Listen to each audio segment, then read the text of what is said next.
dari Daniel Rangga Flores NTT. Shalom, selamat malam Pak Pendeta Richard dan kru tajam. Saya ingin bertanya, dalam 1 Petrus 4 ayat 6, apakah arti dari memberitakan Injil kepada orang mati? Bukankah pendeta sudah menjelaskan bahwa orang mati tidak tahu apa-apa dan manusia tidak bisa berkomunikasi dengan orang mati? Jadi mohon penjelasannya Pak Pendeta. Silakan Pak Pendeta. Ayatnya boleh kita bacakan? 1 Petrus 4 ayat 6 ya. Berbunyi, itulah sebabnya maka Injil telah diberitakan juga kepada orang-orang mati, supaya mereka sama seperti semua manusia dihakimi secara badani, tetapi oleh roh dapat hidup menurut kehendak Allah. Silakan Pak Pendeta. Terima kasih. Apa artinya di sini Injil telah diberitakan juga kepada orang-orang mati, sementara orang-orang mati itu kan tidak tahu apa-apa. Itu bukan saya yang katakan ya, sebab ada ayat-ayat di dalam Alkitab, contohnya dalam Pengkhotbah pasal 9, ayat 5, ayat 10, yang mengatakan bahwa orang mati tidak tahu apa-apa, tidak ada pikirannya, mereka tidak lagi bisa mempertimbangkan sesuatu. Pokoknya orang mati ya matilah semua. Tidak tahu apa-apa. Itu ajaran Alkitab. Tidak ada yang hidup dari orang yang mati. Ya. Orang mati tidak tahu apa-apa. Itu ajaran Alkitab.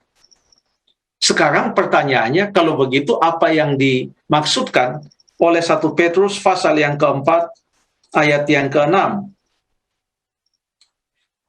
Perhatikan apa yang dikatakan, bahkan di dalam Alkitab bahasa Indonesia kita ini.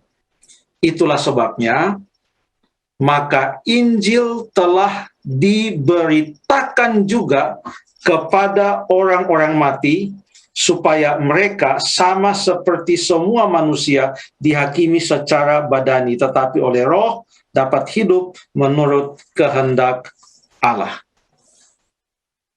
Dalam ayat yang ke-6, kata kerjanya disebutkan, Injil telah diberitakan kepada orang-orang mati. Ini adalah kunci untuk melihat ayat ini. Injil telah diberitakan kepada orang-orang mati, bukan Injil sedang diberitakan. Ini di dalam bahasa aslinya menggunakan bentuk lampau. Artinya apa kalau ini bentuk lampau? Bahwa ini sudah terjadi. Injil itu telah diberitakan kepada orang-orang mati. Pada waktu Petrus mengatakan akan hal ini, tentu sudah banyak orang yang meninggal, termasuk orang-orang yang meninggal di dalam Kristus, ataupun yang tidak meninggal di dalam Kristus. Banyak yang mereka sendiri ketahui, yang ada di kota tempat di mana Petrus menuliskan, atau kepada siapa jemaat, siapa Petrus menuliskan akan suratnya ini. Kalau dikatakan di sini Injil telah diberitakan kepada orang mati, pengertiannya adalah ya, sekarang mereka meninggal, tetapi Injil ini telah diberitakan kepada mereka, bentuk lampau. Kalau orang mati orang yang sudah meninggal pada zaman Petrus menulis surat ini, mereka sementara mati. Lalu apa yang terjadi pada mereka di mana sekarang mereka sementara mati, dibawa kepada masa yang lampau, maka di masa yang lampau kan mereka belum mati.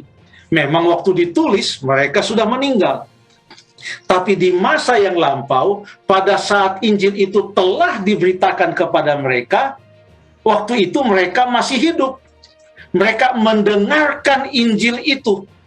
Mereka sudah pernah mendengarkan Injil itu. Injil itu telah diberitakan kepada mereka dahulu, di mana sekarang mereka sudah mati. Itu maksud daripada ayat ini.